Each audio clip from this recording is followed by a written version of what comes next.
विनाकपात एक रकमी FRP शेतकऱ्यांना देण्याचा निकाल मुंबई उच्च न्यायालयाने दिल्याची माहिती स्वाभिमानी शेतकरी संघटनेचे माजी खासदार राजू शेट्टी यांनी दिली आहे। तत्कालीन उद्धव ठाकरे सरकारच्या काळात साखर कारखानदारांच्या दबावाला बळी पडत महाराष्ट्र सरकारने शेतकऱ्यांना ऊसाची FRP तुकड्यांमध्ये देण्याचा निर्णय घेतला होता।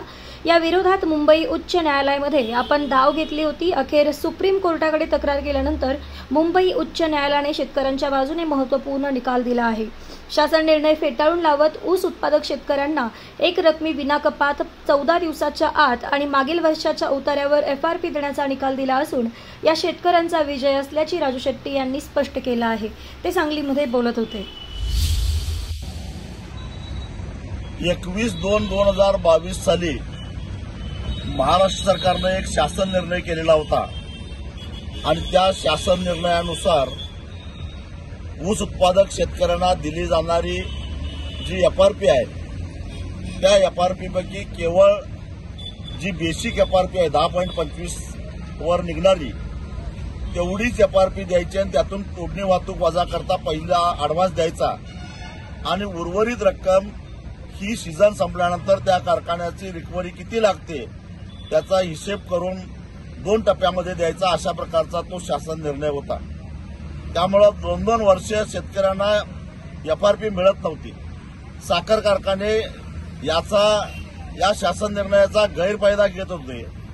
आजही या क्षणामध्ये महाराष्ट्रामध्ये जवळपास 7 ते 8 हजार कोटी रुपयाची FRP थकीत आहे आणि म्हणून या शासन निर्णयाला मी स्वतः मुंबई उच्च न्यायालयामध्ये हरकत घेतलेली होती, त्याला आव्हान दिलेलं होतं।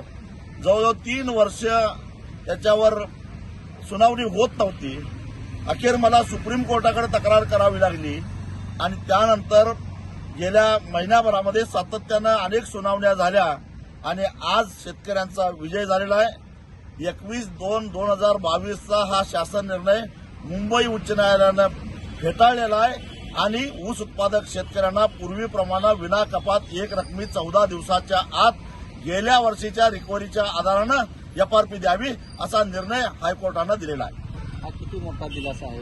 हा फार मोठा दिलासा आहे। गेल्या अनेक वर्षापासून ही पद्धत महाराष्ट्रामध्ये चालू होती, पण मध्येच उद्धव ठाकरे यांच्या नेतृत्वाखालचं महाविकास आघाडीचं सरकार असताना याच्यामध्ये बदल केला गेला आणि तुकड्या तुकड्यानं शेतकऱ्याला FRP द्यायचा अशा प्रकारचा हा बदल होता। कारखानदारांच्या दबावाला बळी पडून महाराष्ट्र सरकारनं हा निर्णय घेतलेला होता, परंतु पुन्हा एकदा न्यायालयामध्ये जाऊन आम्ही या सगळ्या साखर कारखानदारांना 4 मुंड्या चित केलेला आहे।